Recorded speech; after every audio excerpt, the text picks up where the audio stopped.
নমস্কার বন্ধুরা, মামুনের হেসেলে আপনাদের সকলকে স্বাগত। আজকে আমি আপনাদের জন্য নিয়ে চলে এসেছি বাঙালির অতি প্রিয় মাছের মাথা দিয়ে মুগের ডালের রেসিপি নিয়ে। তাহলে দেখে নিন এটা আমি কিভাবে বাড়িতে তৈরি করি। প্রথমে আমি 200 গ্রাম মুগ ডাল শুকনো খোলায় ভালো করে ভেজে নেব, আর কনস্ট্যান্ট আমি নাড়তে থাকবো যাতে নিচে ধরে না যায়। এবার এই ডালটাকে ভালো করে ধুয়ে সেদ্ধ হতে বসিয়ে দেবো। প্রেশার কুকারে দেব না, তাহলে বেশি গলে যাবে। মুগ ডাল একটু মুখে না বাঁধলে ভালো লাগে না। যখন একবার ফুলে উঠবে তখন ডালের ওপর থেকে ফেনাগুলো তুলে ফেলে দেব। এরপর ওই ডালের ভেতর নুন আর সামান্য পরিমাণ হলুদ অ্যাড করে দেব। এটা আমি আগেও দিতে পারতাম, আগে দিলাম না যাতে ওই কাত ফেলার সময় নুন আর হলুদটা না চলে যায়।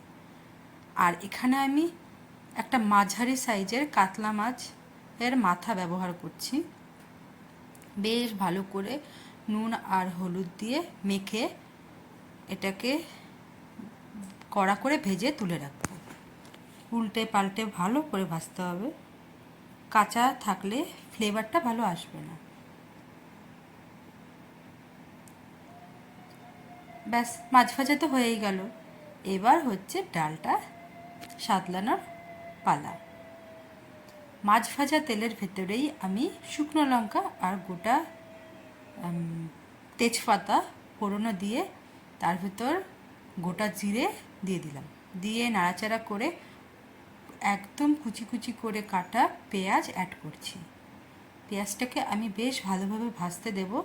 যখন ভাজা ভাজা হয়ে যাবে তখন এর ভেতর কাঁচা লঙ্কা আর সামান্য আদা বাটা অ্যাড করলাম, আর দেব 2 চামচ মতো জিরে গুঁড়ো,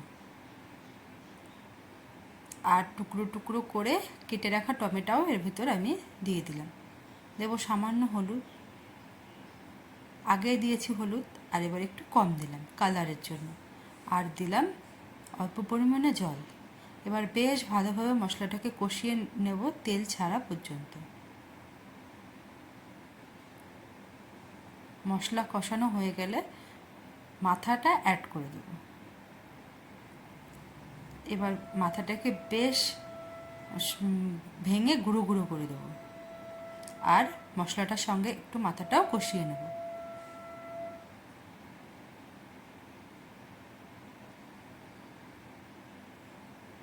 এবার আমি ফুটিয়ে রাখা ডালটা ব্যবহার করছি। ডালটা আমি 90% ফুটিয়ে নিয়েছিলাম, বাদবাকিটা রান্না হতে হতে ফুটে যাবে। ডালটাও কষিয়ে নিলাম। কষানোর পরে আমি এখানে বেশ খানিকটা পরিমাণে জল ব্যবহার করছি। আপনারা আপনাদের পরিমাণ মতন জল ব্যবহার করুন। নুন হলুদ সব কিছুই আগে দেওয়া, এখন নামানোর আগে শুধু একটু ঘি ডালটার মধ্যে মিশিয়ে দেওয়ার পালা। ঘি মেশানো হয়ে গেলে রেডি হয়ে গেল মাছের মাথা দিয়ে মুগ ডাল।